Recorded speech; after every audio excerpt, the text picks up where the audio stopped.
नमस्कार साथियों, मैं सोनू कबीरपंथी जागौर जगाव से। आज हमारे बीच में हैं देवीदयाल फूले जी।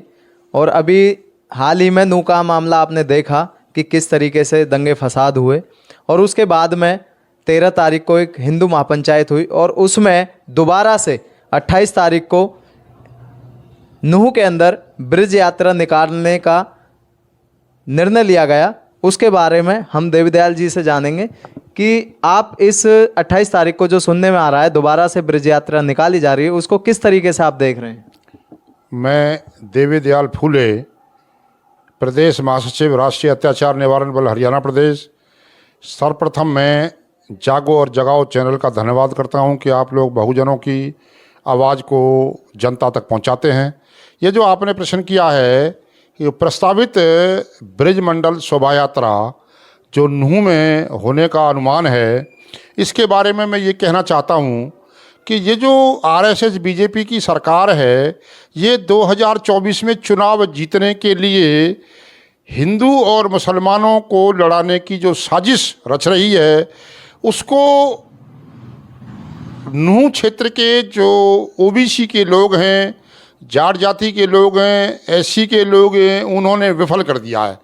और यह जो यात्रा निकाली जानी थी 31 जुलाई को जो बवाल हुआ, इनका उद्देश्य था इस यात्रा को मेवात से होकर शिगार में जो 84 कोस की यात्रा है उसमें शामिल करना था।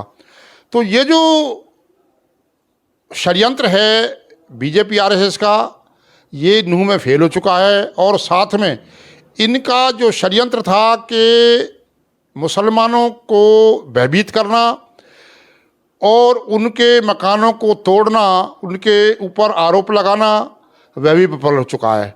देवीदयाल जी, जैसा कि आपने अभी बात करी कि जो ओबीसी समाज है और वहाँ का एससी समाज है, उन्होंने कहीं ना कहीं इस यात्रा को विफल कर दिया, जो आप कहना चाहते हैं।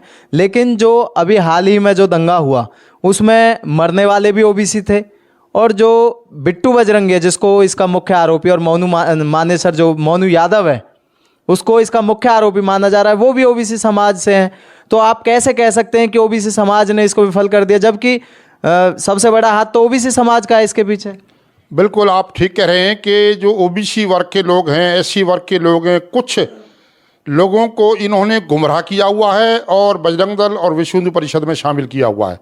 ये जो बिट्टू बजरंगी है, इसको लोहार जाति का बताया जाता है और ये अपने आप को विश्व हिंदू परिषद का सदस्य बताता है, लेकिन विश्व हिंदू परिषद ने इसको नकार दिया है कि ये हमारा सदस्य नहीं है।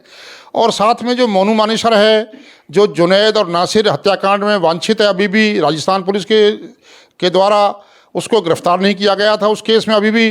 तो ये यादव जाति से जो शूद्र वर्ण में आती है। तो साथियों, जो आरएसएस बीजेपी और डीएनए द्वारा घोषित ब्राह्मणों का जो षड्यंत्र है, वो मुसलमानों को एससी, एसटी, ओबीसी के लोगों के साथ भिड़ाना है। और जो ब्राह्मण लोग हैं, बनिया लोग हैं, वो कभी नहीं भिड़ते। जैसे बाबरी मस्जिद विध्वंस में जो 37 लोग मारे गए थे, वो सारे ओबीसी के लोग थे। देवीदयाल जी, आप कह रहे हो कि ये ब्राह्मणों का षड्यंत्र है, तो आप भी तो ओबीसी समाज के नेता हैं, फिर आप ओबीसी समाज को जाके क्यों नहीं जागरूक करते हैं? हम लोग जगा रहे हैं। और हमारा जो संगठन है वामसेफ और उसको जो सहयोगी संगठन है राष्ट्रीय अत्याचार निवारण बल, भारत मुक्ति मोर्चा, महिला मोर्चा और जितने भी हमारे जो संगठन हैं, वो हम लोग इनको जगा रहे हैं। और उसी का नतीजा है कि ये जो इनकी जो साजिश थी वो विफल हो गई। वरना तो इनका जो षड्यंत्र था वो पूरे मेवात में बहुत बड़ा षड्यंत्र था। यात्रा को निकाल कर ये जो है ना, इस मेवात में भय पैदा करना चाहते थे कि हम देखो यात्रा मेवात से होकर निकाली गई है। देखिए, अभी आपने कहा कि जाट जाति ने इस यात्रा को विफल किया, लेकिन जो 13 तारीख को महापंचायत हुई थी उसकी जो अध्यक्षता की गई थी वो अरुण जेलदार जी ने की थी, और वो तो जाट जाति से आते हैं।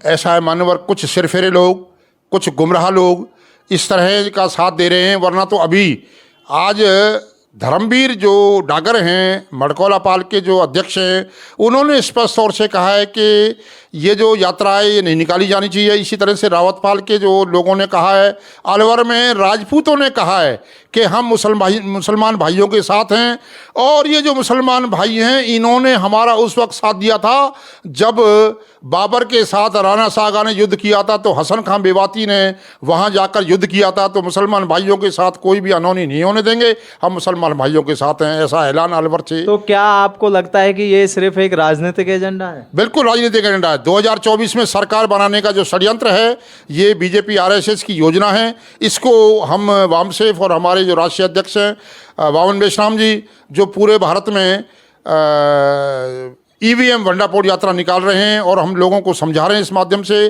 कि जो आरएसएस बीजेपी है ये भारत से लोकतंत्र को ख़त्म करना चाह रही है।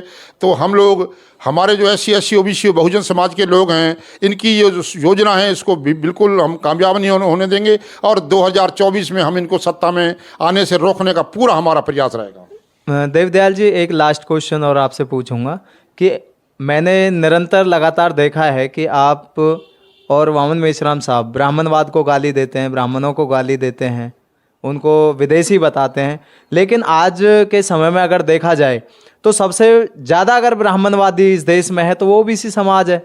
ऐसा है साथियों, ब्राह्मणवाद जाति के आधार पर नहीं चलता, ब्राह्मणवाद विचार के आधार पर चलता है। और बाबा साहब ने भी ये बात कही है कि मेरा जो लड़ाई है वो ब्राह्मणों से नहीं है, ब्राह्मण जाति से नहीं है। हमारा जो आंदोलन है वो किसी धर्म संप्रदाय जाति व्यक्ति से नहीं है, हमारा जो आंदोलन है वो ब्राह्मणवाद से है। यानी लेकिन आपके मंचों से तो लगातार ब्राह्मण विरोधी नारे दिए जाते हैं। ऐसा है, ब्राह्मण विरोधी ब्राह्मणवाद से मतलब है हमारा, जो ब्राह्मणवाद को पोषण करते हैं ब्राह्मण, जो DNA द्वारा विदेशी घोषित हैं, जो इस भारत में लोकतंत्र। तो आपका कहने का मतलब है कि जो आप कहते हैं कि DNA द्वारा घोषित हैं, तो ब्राह्मण वो व्यक्ति है जो ब्राह्मणवाद को पोषता है, तो उसमें OBC भी हो सकते हैं फिर तो हैं। OBC के जो लोग ब्राह्मणवाद को पोषित करते हैं उनका भी हम विरोध करते हैं। SC के लोग अगर ब्राह्मणवाद का जो पोषण करते हैं उनका भी विरोध करते हैं। हमारा किसी ब्राह्मण से विरोध नहीं है, ब्राह्मणवाद से विरोध है, वो किसी भी जाति का हो सकता है। जी, बहुत बहुत धन्यवाद। तो ये हमारे बीच में देवदयाल फूले जी थे, और इनका साफ कहना है कि जो 28 तारीख को ये ब्रिज यात्रा निकलने वाली है, कहीं ना कहीं इनका मानना है कि उसको OBC समाज और वहाँ के SC समाज ने बिल्कुल डिनाई कर दिया है। अब देखने वाली बात होगी कि सरकार इस पे क्या संज्ञान लेती है, क्या दोबारा से ब्रिज यात्रा निकलती है या नहीं निकलती है, ये आने वाले वक्त में पता लगेगा। जब तक आप जुड़े रहिए जागोर जगाओ से। इस वीडियो को ज़्यादा से ज़्यादा शेयर करें, लाइक करें, सब्सक्राइब करें, और अंत में निवेदन करना चाहेंगे कि आप जितने भी भाई हैं इन दंगों से दूर रहें और सतर्क रहें, अपने आप को सुरक्षित रखें। धन्यवाद।